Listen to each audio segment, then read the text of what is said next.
continuing on our Chazara of the 13 Midos of Hashem. Maybe we'll finish it today.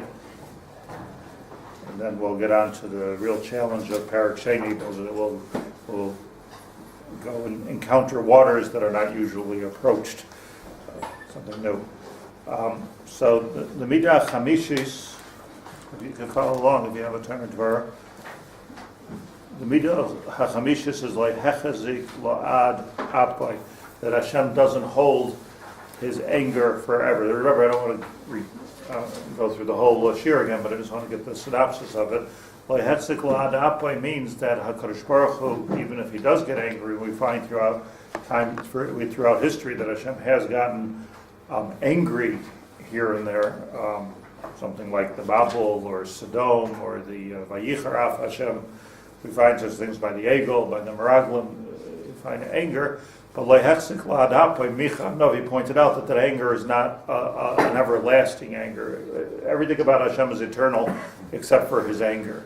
The anger is not an eternal thing.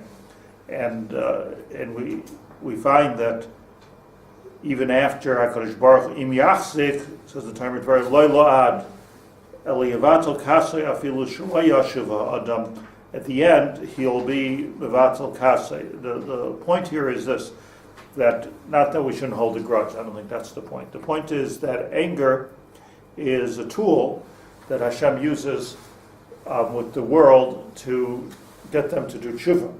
That's what when you see a charonaf, the pshat in the charonaf or a hester panim is that it's a mechanism for doing tshuva. But let's say it doesn't work. If it doesn't work, so then HaKadosh Baruch Hu tries plan B, and plan B is to do it with chesed. Why doesn't chesed plan A?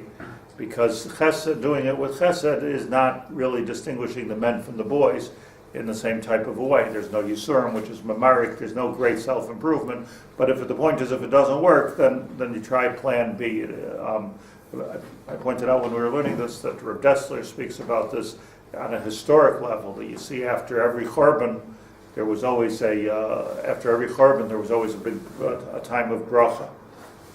We find, Chazal had a taina on Noach that after the Mabul, he planted a vineyard, and it was a miracle on that very day that he planted the vineyard. So it says that he found seeds, he put them in the ground, they sprouted, it turned into a vine, it turned into grapes, and it aged in wine. Chazal say. So it was a mardika bracha that was there after the klola of the Mabul. So what was the taina? The taina is you could have built a yeshiva. Like if he would have built a yeshiva at that point, or he would have done something for humanity other than wine or grape juice, so then that would have had the same amount of bracha. But you find like, after the Holocaust, there's a renaissance of Torah. The Reb Dessler says you have Eretz Yisrael. How could you not see this as a huge amount of bracha after the Chorban? So you see this idea of lo hechzik la'ad apoy. So applying it to Hashem is a feel-good thing. Lo hechzik la'ad apoy. Applying it to ourselves is a challenge, because when we're angry, so we like to stay angry. We almost force ourselves to stay angry. We remind ourselves what we were angry about, so I don't feel stupid about being angry. We go over this over and again and again and again. You write it down. Why am I angry at you? What we have to remember is that anger is a tool. Anger is a tool if it's with our children, with our whoever it is that we're angry at. Anger is a tool to try to get somebody to see something a certain way. But if the anger doesn't work, it's just simply not working on this person. The anger, I sometimes I get angry at people. I know nobody notices, but I get angry at people, and my wife has told me historically, it's going right over the other guy's head. They don't even realize it. You think you're making some, but they don't realize that they don't care. So she's right, probably. So the idea is that if the anger doesn't work, so let's try a different approach. But it calls about that the anger is something that I'm doing for myself. There is no different approach. I almost people like these feelings. They like being angry. They like being depressed. They like people like that. There's a certain redemption and a certain lack of responsibility. It's a vacation. Being depressed is a bit of a vacation. There's no avoda. Being angry is a good outlet. That's why people do it. I was driving with somebody the other day. It was unbelievable. Like, we talk about road rage. Like, I just like everybody else on the road was a mamzer. It's just like I said, you need a therapist. It's just like a need to be angry. So there's a term on it. The people are they runs of maniac or idiots. Right. At the meantime, the only idiot I saw on the road was him, because it was just doing it like. Also like this habit. It's all part of the same thing, Like, he's sitting in the car and he's talking to all the people in all the different cars, and I come to point out, they can't hear you. Please move over. Why don't you stay in your lane? It's a personal thing. So the chap over here is, getting back to anger, is that the anger has to be not something which is for me and making me feel good and validating me. The anger is a tool. Anger is a tool, possibly sometimes an appropriate tool to get a certain goal across. But if the anger is not working, try a different approach. So in Rav Dessler, I would never say such a thing. Rav Dessler said, the Holocaust was one approach, and the Medinas Yisrael was a second approach. So we could take that. I say I would never say it, not because I'm with the Medinas Yisrael. I'm just saying I would never say it because who's to say the Holocaust didn't work? It was to do tshuva. That you need big gedolim to say. But that's what he says. So that's lahachzik la'ad apai. The Midas 6 is ki chafetz chesed hu. And here we said that HaKadosh Baruch Hu has, it learns from the Psukim in Yecheskel, the Arizal learns that there's a certain malachim in Shamayim that their job is that when everybody seems to be doing wrong, everybody's doing the wrong thing, and therefore an onesh is about to happen to Klal Yisrael, there's certain malachim that their job is to say, hey, what about this chesed? What about the fact that Klal Yisrael, that he comes with the chesed in his hands? It's not about how chesed, says the Tomer Devorah, it's not about how chesed is stronger than all the averis that we could do. That might be true too. Ki chafetz chesed hu, that these malachim that are there to pick out the little pieces of chesed that Klal Yisrael did, which we certainly do, and show that to HaKadosh Baruch Hu, means that HaKadosh Baruch Hu, even when the picture is bleak and black, like there's nothing good to see, HaKadosh Baruch Hu creates a malach, especially remind me of something good that they did. So this says the Tomer Devorah, is a big trick in being godly. That sometimes like when we see somebody do something wrong, it can be so wrong that we see no redeeming quality at all. And whatever is good can be so small that doesn't indeed redeem all the negative that's there. And the answer is that it might not redeem it. Here's my take on it. But if you can change your focus for even a second to remember something good about that person, this is a big avodah. This is a big avodah to do, but it's such an unbelievably effective thing. If you can just, for 1 second, force yourself to remember one good thing about the person, your whole brain switches around. Just your whole heart switches around. It's just an amazing thing. So when you find yourself like really upset with somebody, if you just come up with like one good thing, everybody has something. It's one piece of chesed. It doesn't mean that you should stop being angry. It doesn't mean that you should stop even the onus that you're doing. See, HaKadosh Baruch Hu did do a churban beis hamikdash, but what it does mean is that your mind has turned around to something which is completely you're in a completely different place. That's ki chafetz chesed hu.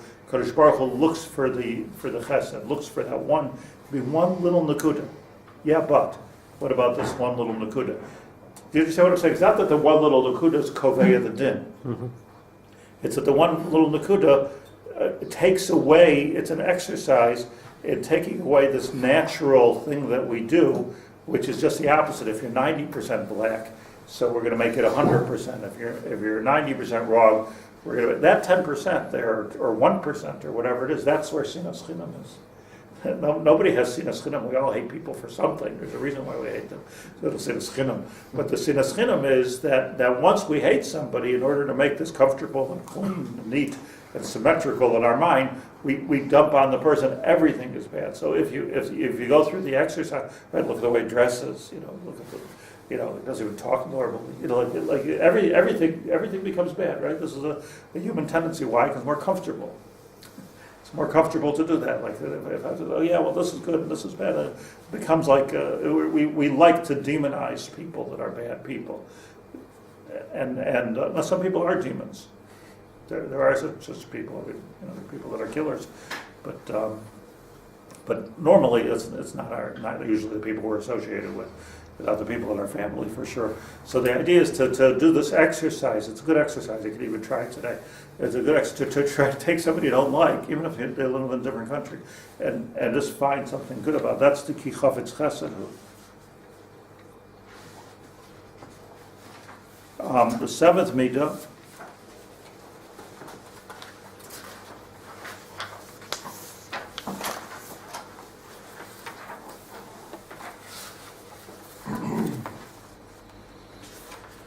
is Yashuv Yirachamenu. Yashuv Yirachamenu means that, as he says in the first line, that when it comes to people, usually if somebody makes you angry, even after you make up with the person, you never get back to where you were to begin with. The breach of a relationship is a breach of a relationship. So I could be a very big person and ask forgiveness or accept forgiveness. We could shake hands on Erev Yom Kippur. But are you really back to where you started? Are you really back to where you were before the breach happened? So I always think I was quoted by Rebbe who said that Kasha zivugim kikriyas yamsuf, that the Shlit'a is like kriyas yamsuf. What's the Nakuda of kriyas yamsuf? So many different miracles that we're reading about in the Parsha these days. Why is it like a kriyas yamsuf? Because the kriyas yamsuf was an unbelievable thing. There was such a split. People thought this thing would never get back together. But then it did come back together, and nobody could find the seam. So Hayam chazar le'esan noi. It went back to where it was. So there's a special siyata d'shvaya in shidduchim and in marriage that it's possible to put it behind you. It is possible to do that. Here we're saying something even bigger. That b'makom shebalei tshuva imdim, when it comes to HaKadosh Baruch Hu, Baal Tshuva stands even higher than a tzaddik. He gave the example of the Gemara that says that the world is like a hay. So a hay is like this. So it's very big opening on the bottom, very easy to fall out. It's very easy to go off the derech. It's very easy. There's a lot of temptation. There's a lot of reasons. The path of least resistance is to fall. Gravity. That's the way it goes. You have to fight to keep it madrega. That's the way it is in this world. So people will fall out of the big achsadra of the hay. And the way the Gemara says that, why is it open on the top there? Not like a ches. Why is it open on the top? Ches is chet. Why? Because it's a way to climb back in.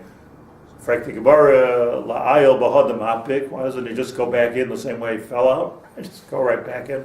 Why does he have to go through this high door on the top? He has to take the back door elevator all the way up to the top of the hay. So it says like Mistaya Milsa, it's not going to work. We've seen this over and over again, that people that make mistakes tend to make the same mistake again and again and again and again. A lot of the people I always drawn by prison chaplaincy era, where people are usually in for the fifth time. They go in, they get out, they go in, they go out. Like what happens? And I used to point this out to the rehabilitation people that if you're not going to do something to actually make a change here, I mean, what are they going to do? Learn Shari Tshuva, maybe. But if you're going to do something to make a change, what's the difference? Not that they don't feel bad; they do feel bad. Rishayim, Malayim, Charata. So the only way to do it, says the Gemara, is to climb all the way up. That means to completely rehabilitate and reform your whole self, and then become a Baal Tshuva. So Baal Tshuva, not in the vernacular sense of the word of that the person just found God, but we're talking about a Baal Tshuva in the sense of the person that fell out and now he wants to get back in. He's got to wiggle, and he's got to go work hard to get himself in shape to get back in. So it says the Tomer Devorah that when you get back in, that's you're not there on the bottom floor where you went out. You're all the way up on top. Comes out that these Baalei Tshuva are God's best friends. They're right there on top of the hay. So v'makom shebalei tshuva tzadikim gebur b'nei b'chol olav. Tzadikim are dotted throughout the hay. Baal Tshuva is all the way up on top. Why? Because of the work that he did. So when we talk about Yashuv Yirachamenu and Bein Elam L'Chavero, says it's not just about accept a person's forgiveness. Halavai, we would really accept a person's forgiveness. I find that people seem to make up with each other, but then as soon as something comes up, it all comes back again. So did you make up? This should be theoretically something new. We're past that, right? But are we really past it? No. It's hard to get past things. When somebody hurts you, it's hard to get past things unless you're really Mechilu Gemura. But second, Yashir Rachameda, this is an arbit, this is an avoda, to be able to realize that this is a different person. This is a changed person, if there's really tshuva. And to accept that. So it's not about just not holding a grudge, it's about being able to recognize that, look, a person has made a huge change to be able to do what he's doing right now. Even, by the way, the act of asking forgiveness is huge. I mean, that in itself is sometimes people do it. They're uncomfortable asking mechila, so they just run around there Yom Kippur, So that's just a way of doing it. That's a way of not doing it. But to actually go and to talk to somebody and say, look, I really did something wrong here.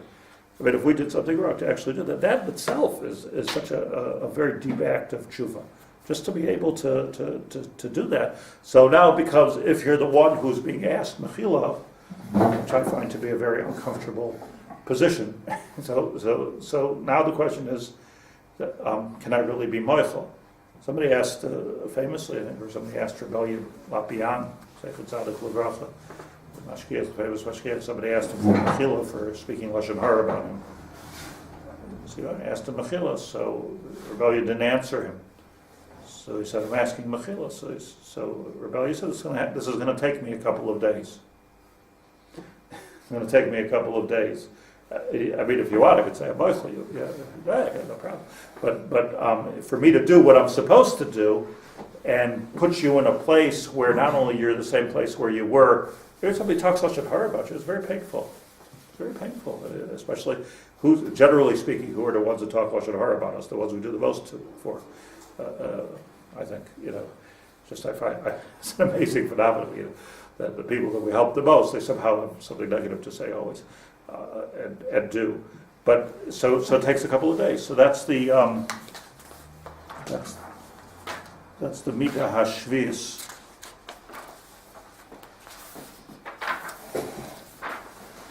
Yashuv Yerachamenu. And then Yichboi Shavon Yosenu, that's the 8th, moving right along, which is similar to the 6th, but deeper. 8 is similar to 6.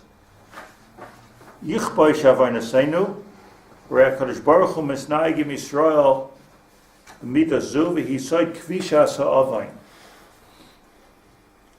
HaMitzvah Perachas also Nitza, B'kas V'la Adin Tachlis, L'chanas in front of Yisbarach.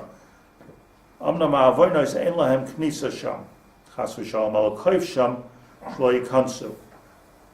K'dichsiv lo yigur chara. So what it means is that we have a tendency to create a certain package. Again, I think this is all part of the clean and neat way we need to see things to make it easier for our minds. So what we do is we put, are you a good person? Are you a bad person? So it's very simple. Are you black, white? You're a good person, you're a bad person. What's the emes? That everybody is good and bad. Everybody, I haven't yet met anybody that didn't have a chasar.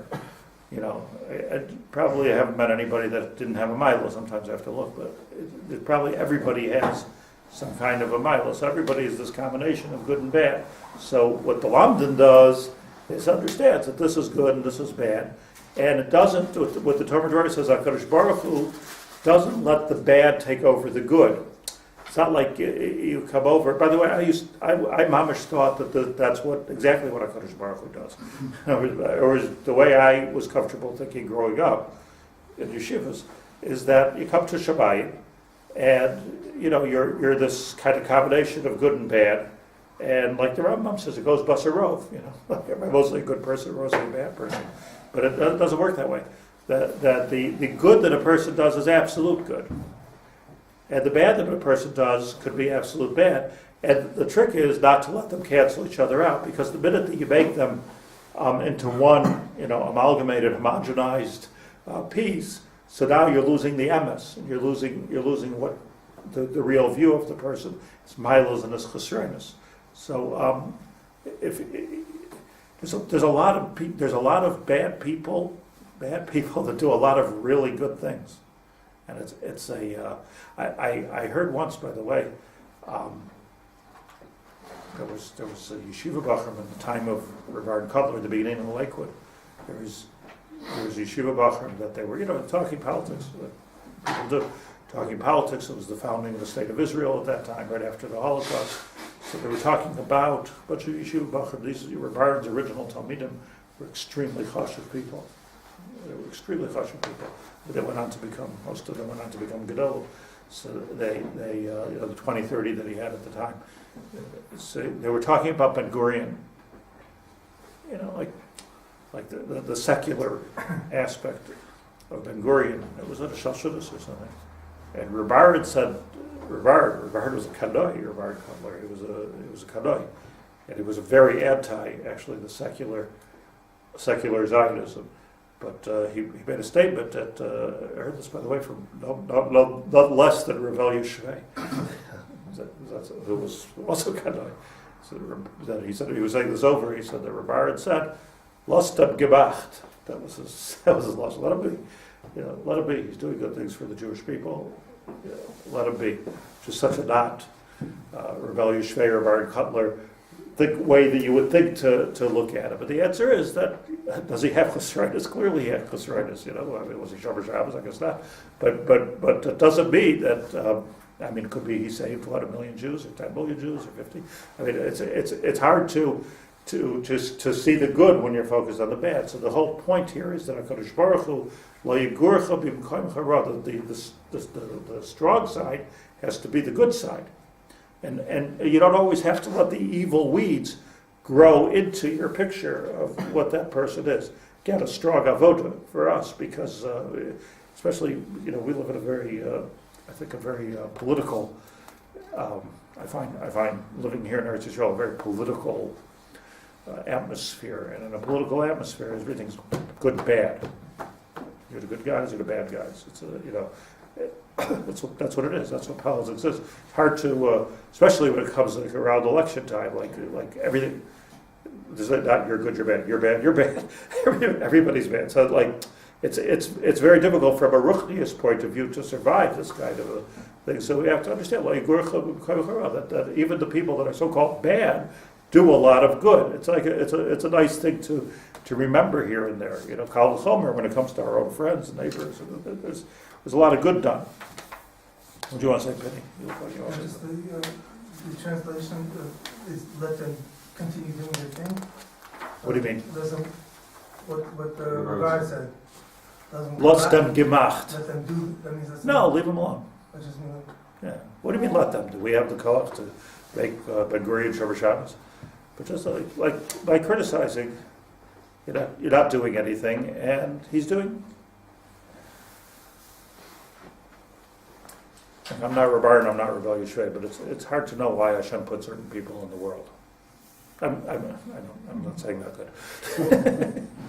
Not saying what I mean. What I mean is it's like it's very difficult. my wife has an uncle who was the head of the joint distribution during the war.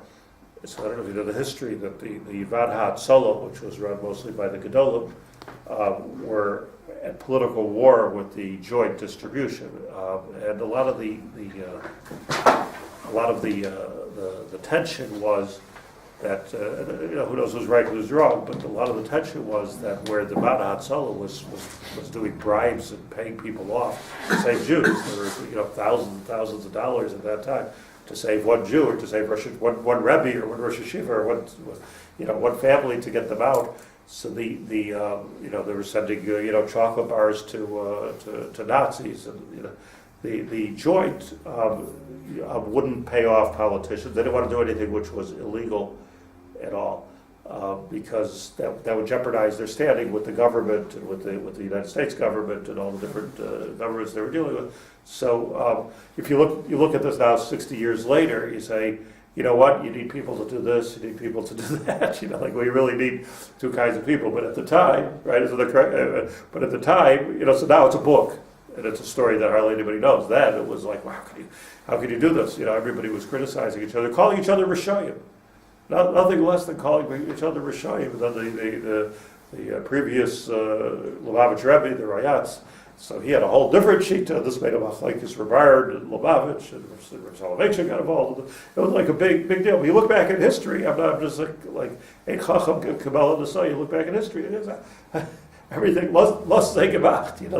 Everybody's doing the right thing. But I once met a real another wasn't rebellious way, but a real Litvish yeshiva gadol, and I said to him that my wife's uncle was so and so, because he was asking about the family. So he was the head of the joint distribution director. So a hero in that world, he was a hero. There's books written about him. So this Rosh Hashiva told me, oh, him, Joe. He's thinking. He says, I would say he saved 300,000 lives. It was a calculation in his head. This is somebody who was there. He must have saved 300,000 lives. Okay, so that's not bad. I mean, how many people saved one life? 300,000 Jewish lives. So what does HaKadosh Baruch Hu do with the fact that he wasn't Shomer Shabbos? I don't know. This is really our business. So here the midah is. There is the midah of Yichmoi Shavar Neseinu. So lo yigurch l'makaro. At least in our minds, if we're able to. You're not making a shidduch with the guy. If you're able to, so look at the good, and don't let the bad cancel out the good, because there's so much good that's there. It's not only is it an exercise, but it's counter culture to a certain extent, because that's to the opposite. Don't look at the good. Like there's a tendency. Don't look at the good. Should it make a difference if a person is doing bad, say, between Adam L'Makam versus Adam L'Chaber? Like if a person is hurting other people, but he's nice to his mother, like the mafia guys. Should there be a distinction? I mean, not that we can decide to make a distinction, or does it? Should my logic says that there's a distinction. Because there the problem is in one. The confusion is in one area. Are you helping people? Or are you hurting people? Right. But again, it doesn't take away from the fact that he was good to his mother. It was just in the news yesterday. This, one of the big crooks of America. They came, who died in jail. One of the big billionaires. So here in Israel, we're being nena from $1.5 billion worth of foundations. So I guess you could argue that it was crooked money, but it wasn't crooked money. It was just that he delayed his taxes. Whatever, it wasn't crooked money per se. He didn't steal from anybody. It's just those tax thing. I'm not building it. We pay your taxes. That's what you pay your taxes. But I'm saying that you can't take away from the fact that instead of buying himself another jet, $1.5 billion, he gave B'chayav to different things in Eretz Yisrael, which is now doing stem cell research and all kinds of unbelievable life-saving that will in the future. Save maybe millions of lives across the world. So it's the high-tech industry, medical, biotech. It's just So I don't know. You got to keep focused. Okay, the ninth one. Let's move along. So we'll finish here. Now, this was if you recall, we went through the Zohar in Parshas Balak, and we learned how the Sitra Achra works, and we learned this week's Parsha of Imtsolos Yardu Imtsolos Kirboy Eva B'mayim Azim, that the Mitzolos Yam, that means the depth of the sea, the floor of the sea, is the place of the Sitra Achra, symbolically. I don't know if there's anything going on at the bottom of the sea, but symbolically, that's the place, the word for the makom of the Sitra Achra, and that's where the Mitzulos Yam. We don't have to think about it so much as the bottom of the sea right now. Think about it as the koach that somehow the enemies of Israel have to be able to hurt us. Where does this koach come from? And the Zohar explains. It was a bit frightening when we went to it, but it is the way it is under the hood management here. That the Zohar explains that what it is the Averis of Klal Yisrael, which is the gas in their tanks. It's fueling them. So says the Zohar that it's our Averos which are actually fueling the Sitra Achra. And there's an HaKadosh Baruch who created the world. So he created an energy of Tahara, of Kedusha, and an energy of Tumah. That energy of Tumah is just as strong and a stronger energy than that energy of Kedusha. That's the way Hashem made the world, positive, negative. That's the way He made it. There's for whatever reason, Bechira Chavshis, Kabbalistic reasons, it works better. It'll work better if there's, it's like you read that everybody not only has cancer cells within their body, but if you don't, you can't live. Because that's what's being ma'orer, the antibodies of these things to kill them. Now, the disease cancer is when it goes chutz begidra, and the evil wins over the good. But the fact that there's this balance of good, if you take too much antibiotics and you need the stuff. So Hashem makes a Sitra Achra. It's the best I can do in understanding. Hashem makes a Sitra Achra. Sitra Achra will do what it does unless we do Averos. The Sitra Achra is there to destroy evil. So if we do Averos, comes the Sitra Achra, and it works right on us. So our Averos are fueling the Sitra Achra. So explain the Zohar. We learned it together. When we do tshuva, so now the Averos have a changed component to them, a changed chemical component to them, and now, as the Zohar says, and the Goyim don't even realize this. The Sitra Achra doesn't even realize this, so they're taking the Averos, but it's imploding within. It's killing them. So the tshuva, it's a trick. They're taking the Averos. Good, more Averos coming. Here comes more Averos down to the bottom of the sea, right? Getting more Averos. Now these Averos, though, are full of tshuva. So those Averos became schuyos for Klal Yisrael. That was doidos nasa k'schuyos. So once the Averos become schuyos, they destruct the Sitra Achra itself, which is trying to destroy us. So said the Zohar. That's the mechanism of the sashlich v'imsulais yam kol chatosam. The limud is simple. That's very deep and complicated. The limud is very simple yet profound, and that is that if somebody is indeed hurting us, and then they do tshuva, so what we have to say is that the hurt itself has to turn into something positive. In other words, the part of this whole circle process that we're focusing on now is that the zdoinos nasik is schuyos. And how important that is, not just for me, but the entire world. If a person asks you forgiveness, so it's not just, yes, I forgive you, and really forgive the person, but it's something more than that it actually turns into something which is positive and joins in your army. Ezu Gibor HaKovesh is Yitzra. You don't take the Eitzahar and kill it, you're Kovesh, and bring it to your side. Now this becomes something which actually works for you. You take the kochos. I think when Rabbi Yochanan and Reish Lakish first met on the banks of the Jordan, so they were arguing with each other. They were chepping each other. Reish Lakish, was making fun of a rabbi, but it ended up marrying Rabbi Yochanan's sister. The point is that Rabbi Yochanan, he did tshuva, ala makol, meaning such an ishiyut like Rabbi Yochanan, and they say anybody about Rabbi Yochanan did tshuva. That's what it says. Rabbi Yochanan was such an ishiyut. He happened to meet Reish Lakish. Reish Lakish was an extremely powerful mafia guy. Like that's what he was. He was Reish Lakish, the head of the bandits. He did tshuva. They became Rabbi Yochanan's best friend. He became his chavrusa. But here's the interesting thing about Reish Lakish and Rabbi Yochanan.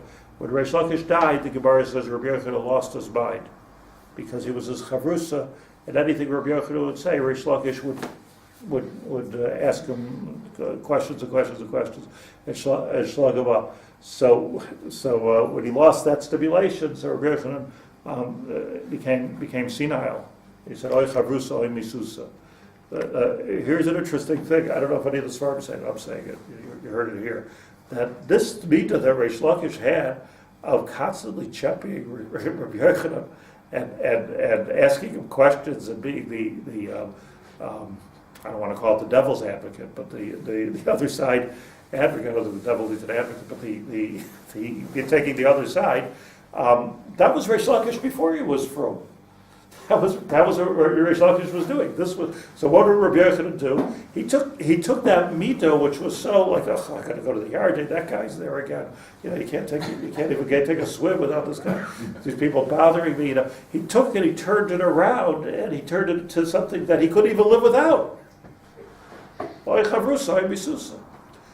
but it was the same mita of Reish Lakish. The mita didn't change, except that he went from doing it as a rasha to doing it as a tzaddik. So he took the mita, and Rabbi Yochanan went from being something that was hateful to something which he couldn't live without. Amazing shot. And I think that's what we need to do with the people that sometimes hurt us, is we have to just turn it around and make it into our friends. The 10th mita is Titein Emes Yaakov. And we talked about the mita of Tiferes. Yaakov is the mita of Tiferes. Emes is the mita of Tiferes. Aleph, Mem, Tuf. Aleph is from one side. Tuf is from the opposite side. Mem is in the middle. So this is what's called Tiferes. Chesed, Gevura, Tiferes. Sometimes you have somebody that goes just with Chesed, and to him we have to say, boundaries. Like there has to be some boundaries here. You can't just be hefker. Sometimes somebody who's too much boundary, like too much gevura. Everything is did. No, sorry, it's wrong. It's not acceptable, not tolerable. So too much did is also no good. So if we're talking about the Avos, Avraham and Yitzchak. So comes Yaakov, Tiferes Yaakov. So Yaakov takes it and he does Hamtaket Hadinim. The right is always Chesed, the left is always Gevura. You have to Hamtaket Hadinim. When you put your two hands together, that's why you're supposed to daven like this, two hands together. That's Hamtakas Hadinim. You're taking the din and you're giving it mituk. Hamtakas Hadinim. You're sweetening the din. Out comes Tiferes. So there's a way to look at people, says the Tomer Devorah, where even if they're doing something wrong, clearly, but there's a piece of chesed in there. In other words, my din has to always be Ma'urav b'chesed. We spoke about, just to remind you, we spoke about yashar, asisas hayashar v'hatov, and what does straight mean? So straight is the kav, because if you look at the Kabbalistic chart, so you have the keser, which is on top, the chesed gvura, the tiferes, which is in the middle, and then yisod, and then malchus. So the kav hayashar is through the middle. So when the Rambam says something like you should always walk in the middle road, he's not talking about walking, a little bit fro, but not too fro. That's not what he means. He means to say the middle road is that the extremities that we're prone to naturally have to be tempered. And the way to temper, losing your temper, means that I'm losing that which is my control over my kas. So because if I have gevura and I don't have chesed, I'm untempered.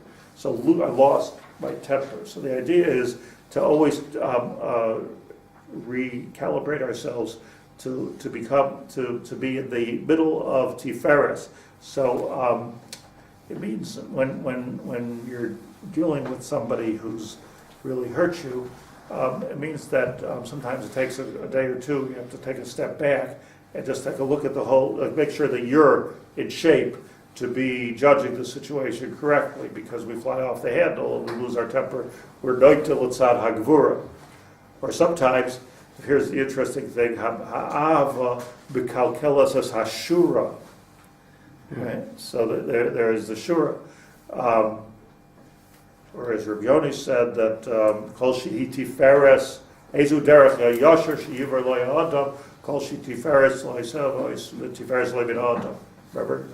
So that the yasher of Perek Avos is that kav hayasher that we're talking about. And that kav hayasher is make sure that we're even tempered. When even tempered right to the middle, when we're judging a situation, our reaction can be completely different. That's what Hashem does. That's what we need to do. And the 11th one is that sometimes, if anything, chesed la'avram. That's interesting. This is a b'di'evet because it comes after. Like Yaakov, Avram should come before Yaakov. But and if there's no way, so err to the side of Avram, err to the side of chesed. Nothing's going to happen if you're too nice to somebody. Generally speaking, nothing is going to happen to.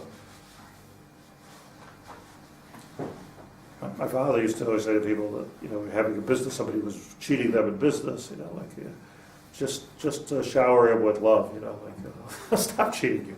I don't know, he died a poor man. It's true though. It's true. It is true. It's true, but it's hard. So this is best thing is to, let's have a good, legitimate yashar relationship. But if it's not working, chesed Avram, you can go to the chesed, and then finally, asher nishbatu la'avoseinu is the 12th midah, that if you just, there's nothing good to say about you, we need to remember their forefathers. We need to remember that there's a schus avos here, and the schus avos, this is what Moshe Rabbeinu argued, Zechor, Avraham, Yitzchak, right? Avraham, the bris avos, the self kol self. Just learned in the Tehillim, I quoted a Ramban. Am I okay for 5 more minutes? I just want to finish the 13 meters. But the Ramban points out that the Torah in 3 places, Moshe Rabbeinu, I should say, in 3 places, says to Hashem that if you destroy the Jewish people, the Goyim are going to start talking bad about you. Right? Mm-hmm. Right? The Goyim are going to say it's bad, right? That they took him out of Mitzrayim, to kill them with the mountains, right? What's the whole pasuk? Lama Yomer Mitzrayim. Bara Haitziam Eretz Mitzrayim. Lama Yomer Bara Haitziam Mitzrayim Lahara Goysam Baharim Ulachal Oisam Alpnei Adamah. Right? Just to destroy them.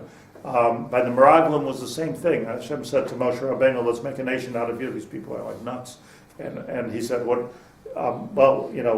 What about the goyim? It's a shanda for the goyim to say they're going to say that he took us all out of Mitzrayim. All this, it was all a trick to kill us at the Midbar. That's what the goyim are going to say." And he says it again in the Hazidu. In Parshas Hazidu, he chazes over this point. When he's looking at the history of Klal Yisrael. So the Ramban asks the question, the Ramban and Hazidu asks the question, we read it together, that what Shabbat Baruch is so concerned with the Goyim are going to say. Like, we're not supposed to be concerned with the Goyim are going to say. Is anybody don't worry our book because look what the Goyim are going to say. Like, who cares about the Goyim? So why does Hashem care about the Goyim? Avram said the same thing with Sodom. Same thing.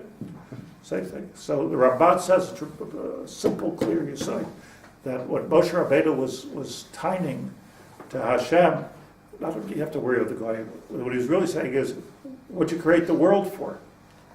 The world, so of course there's more Goyim than there are Jews, right? What you create the world for. Created the world so that this should be a Malchus Hashem, that people should recognize, and as the words of the Ramban, and give thanks to Hashem. People should be able to say, thank you, Hashem. The whole world was created, so people should be able to say, Baruch Hashem. So who's going to teach them to do that if you destroy the Jews? This is our job. So Lama Yoibru HaGoy, Lama Yoibru HaMitzri. It's not like we're worried about what the Goy were going to say. What it is that what's going to happen? The whole thing is going to become a world of Rishayim, so it's going to be like a world in its separate orbit, which has nothing to do with your original plan for creating that world. The whole point of creating the world was there should be Haidul Hashem. I was saying to have a charusa at night with Rabbi Yudin on the telephone. I was active, and I remember that Rabbi Nata Greenblatt once came to visit me, and he's from Memphis, a big posek in Memphis. He came to visit me in Buffalo, so I said, I'll be back later. I have to do, I was a rabbi, I had to do hospital visitations. So he said, I'll come with you. I want to spend time with me. He said, I'll come with you. So, okay. So he came with me, went to the hospital, went to maybe visit 6, 7 people. Every person he saw, every guy that he saw laying in a hospital bed, he asked him his condition, and he would tell him, wow, you really have to thank God for, that the surgery was successful, that you made it to the hospital in time, that you didn't die of your heart attack, you got your appendix out without it exploding, so you really have to thank God. So I said to him, it's very nice, you went around to everybody. So he says, our tachlis is to get people to say thank God. It's the whole tachlis of being a Jew. The whole tachlis of being a Jew is to walk around the world and get everyone to say thank God. Thank God. So that's something. And then finally, the third thing is, we make kedem, that Tomer Devorah says, when all else fails, what happens when you come to a person that even cut off his ties with the schus avos? So on this, HaKadosh Baruch Hu says, Zacharti la chesed norayich avas kulosayich. If you the mashal I gave was that if you find yourself, let's say, God forbid, in a marriage where there's just nothing to talk about anymore, we don't see anything good about each other any longer. So the eitz is, if there's an eitz, the eitz is just remember how you felt under the chuppah, because under the chuppah you feel like you have you're fresh, nice clear start, you have the whole world in front of you. Go do it. That's the way you feel. And that's HaKadosh Baruch Hu says that I can always get back to that point with the Jewish people, but they went out of Mitzrayim. Right? This week's parsha. I can always get back to that. So even they no redeeming factor. They cut themselves off from the schusavos. But I mentioned on Friday night that there's Mem Tesh Shari Tumah. If we would have gone to that last shar is the shar of us. Is the last shar is we know what they are, is the shar of our connection to the office. If we God forbid we intermarry, like completely cut yourself off, so what's there left? So the answer is that zacharti lo chesed norayich, that there is still something there which can come back and that will grow back. It's organic. The seed is not gone yet, and that's what we have to remember when we're dealing with people. That even if it's the worst person in the world, no redeeming people in Klal Yisrael. Anyways, let's stick to Klal Yisrael for this one. There's something there at the beginning. That means there was something in there somewhere, and you just to know that is to try to get back the seed. So what I think Rabbi Yaacov used to always tell people, when you have a hard time with somebody, try to get a hold of one of their baby pictures and look how cute they used to be. Yeah. And give you a whole different look if I imagine you with shorts and a sailor suit. Whole different idea. All right, so Halavai, we should be zocha to. By the way, this is not an easy limud. It's not easy learning, and it's not easy to internalize and to act upon. But so kol kavod that you made it through the whole 13. But now it gets even to be more fun in Perek Sheni. So Mir Tashem will start.